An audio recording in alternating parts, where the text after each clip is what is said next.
My father was born in Eastern Europe, in Romania, in 1905.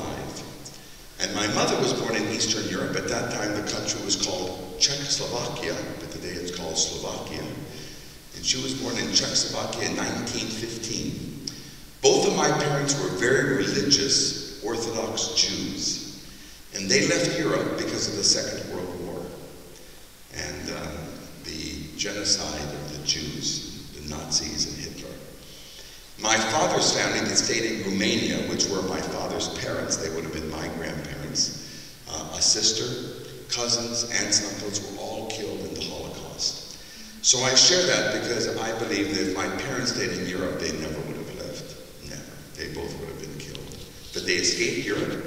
They eventually came to the United States in 1950. I had an older brother and sister, and my mother was pregnant with me, and 5 months after they came to the U.S., I was born in the U.S. in October of 1950.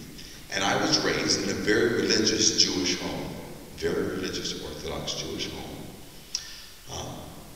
My parents sent me to public school during the day, and then after that I went to school in the synagogue, and it was called Hebrew school.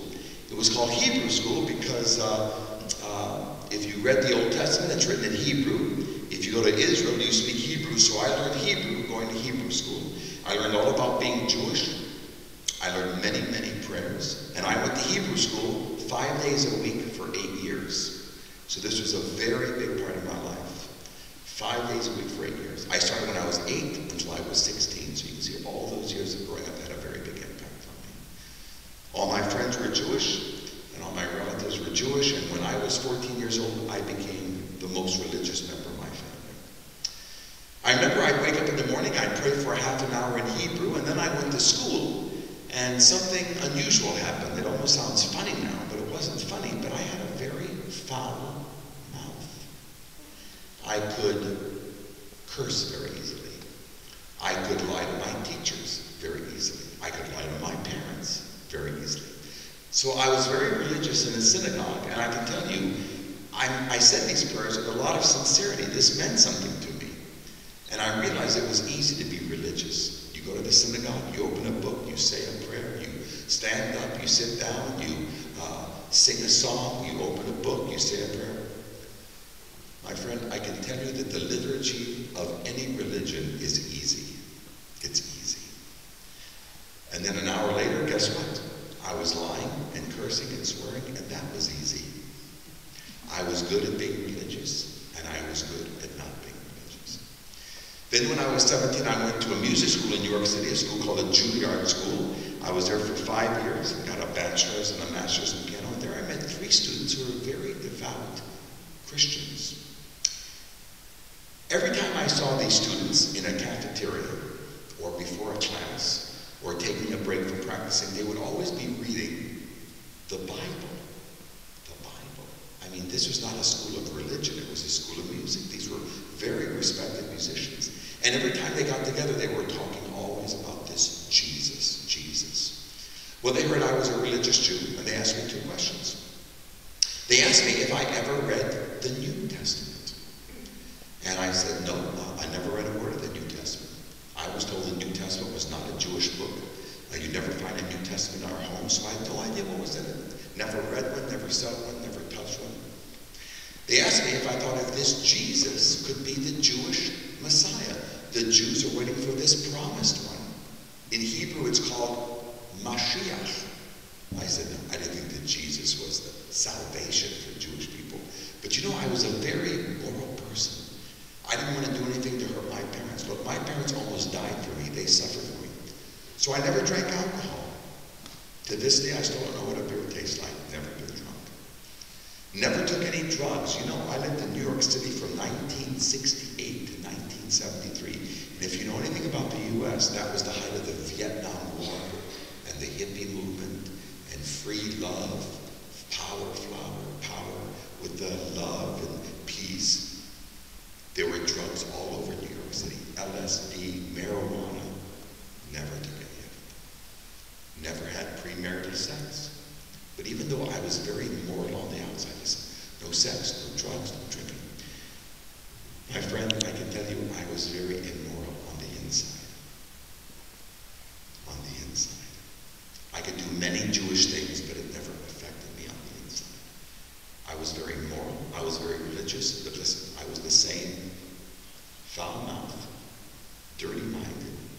self-centered, egotistical person at 20, at 18, at 16, at 14. Nothing had changed about me except I got older. So I made a big decision. I decided I would read the New Testament. If I want to know about Jesus Christ, I'm going to read this book, the New Testament. I think how novel that is. Here is Jesus Christ. And there are millions of people who have never read the New Testament. They walk in a church and they've never read the New Testament. I've met thousands of them. When I was a student at Juilliard, I used to practice for 10 hours a day. Not 9 hours and 45 minutes, but 10 hours every day. I sat at the piano. I started to read the New Testament, and my whole life came to a stop. I was shocked. Let me tell you something interesting. The first thing that shocked me was that I didn't realize that Jesus was Jewish. I thought he was a Christian. Now that shows you how ignorant we can be, how misinformed. But then this was what really shocked me. Here was a man, Jesus, who said of himself, I am the light of the world. Wow, are you kidding me? Here was a man, Jesus, who said of himself, I am the bread of life. I said, now this is ridiculous. Now, let me tell you, this is not who I think Jesus is. This is Jesus telling me who Jesus is. Here's a man, Jesus, who said of himself, listen, no person comes to God except through me. He who has the Son of God has life.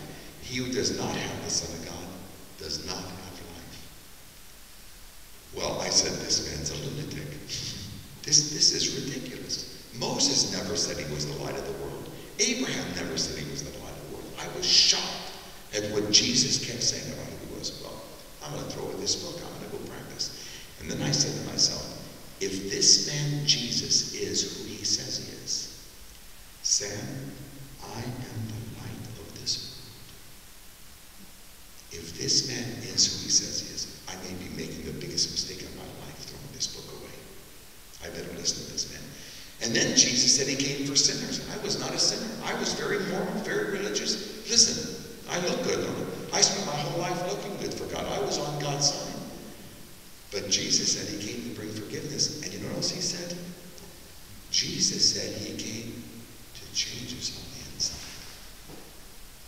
To give us a new birth, a spiritual birth, a new heart, a new beginning. You know, I've played concerts in 58 countries. I've been to East Africa, South Africa, all through Asia, Indonesia, Malaysia, the Philippines, Singapore, Thailand, South Korea, China, Japan, all through South America. I've been to Cuba twice. Americans don't go to Cuba, but I was there 4 years ago, gave 11 concerts. So let me tell you what I've learned. It doesn't matter if you're black, you're white, you're Asian, you're Hispanic. It doesn't matter, my friend, if you're a communist in Havana, Cuba, or a capitalist in Ireland. Everybody in the world is good at hiding things. From the prime minister to the pauper. From the president to the poorest person. You and I have made lying and deception into an art form. You can hide things from your wife. You can hide things from your husband. You can hide things from the school. Children can hide things from their parents. You can hide things from your children. You want to hide something from your supervisor at work? I'll give you 2 weeks. You're good at doing it. But my friend, whether you believe it or not, let me tell you a reality. Nobody hides anything from the Almighty. In fact, in the Bible, God says to the nation of Israel, you thought I was like you, and I forgot. Because you forgot, you thought I forgot. I didn't forget. I'm not like you. And even though I was very moral and religious, listen, I said to myself, Sam, this Jesus is not the lunatic you are. This man is not ridiculous you are, because I thought that I could hide things in my life from God because I was hiding it from a lot of people. And on May 21st, 1970,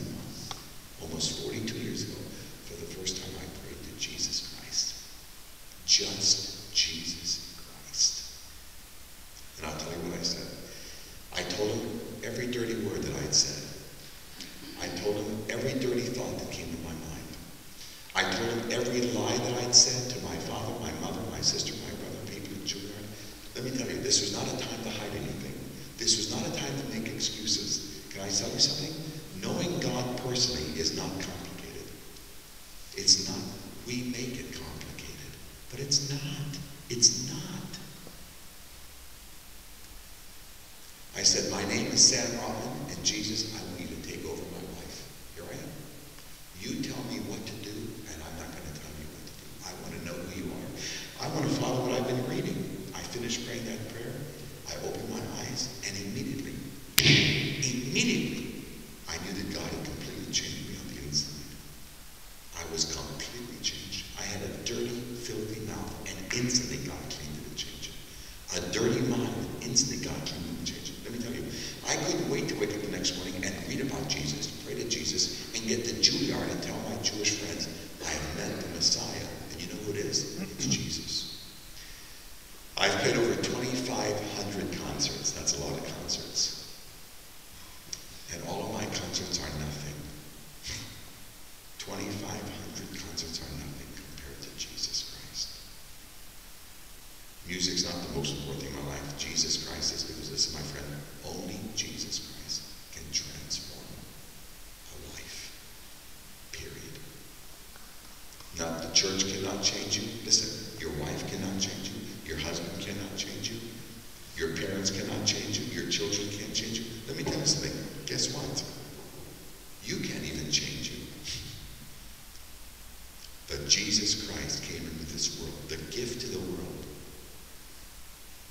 because he came to change people. And he's doing it every day. You know, I was Jewish. I was born Jewish. Think of it. If you were born in Egypt, you'd be a Muslim. And if you were born in India, where I've done a month of concerts, you'd be a Hindu. Or in Thailand, you'd be a Buddhist. Listen, everybody is born into a religion. Just think of it. People are what the religion they are because they were born. But there's no life in a religion, in an ism. There's only life in a person. And my friend, it's only about one thing. Jesus Christ, the most central person of human history. Music gives me a lot of happiness, a lot of joy, but not one note of music has ever changed me. Think of it. I'll play about 40,000 notes a night. That's a lot of music, but not one note will ever change me. Jesus gave me the ears to hear the music, the fingers to play the music, the mind to learn the music, the heart to love the music. You know that Jesus has never missed one of my concerts, you know? I know it sounds cute, but every time I give a concert in a school here, a hall, with an orchestra, or college or university, there's always one person in the front, and that's Jesus Christ. And every time I come out to play, he always says the same thing to me. He says, Sam, I'm really looking forward to hearing you play for me tonight. My friend, if I'd look into your eyes, I would tell you that it is worth living for Jesus Christ. Listen, he is worth it. I'm telling you, he is worth it. He is worth it. He is worth it. Churches can disappoint you, and Christians can disappoint you, but my friend, don't let anything become an excuse to keep you from the amazing life that is in Jesus Christ. Can I repeat that again? Don't let anything become an excuse for you to keep you from the amazing life that is Jesus Christ. Last two pieces. These are by Russian composer Prokofiev. He died in 1953. He lived in the time of concrete and steel, and these pieces are concrete and steel. I think he's one of the greatest composers of the 20th century. The first piece is a famous march. The second piece is a dance from a ballet of music he wrote, Romeo and Juliet. Even when it's soft, there's this edgy power in his music. Tremendous composer. The last pieces, the march and the dance by the Russian composer Sergei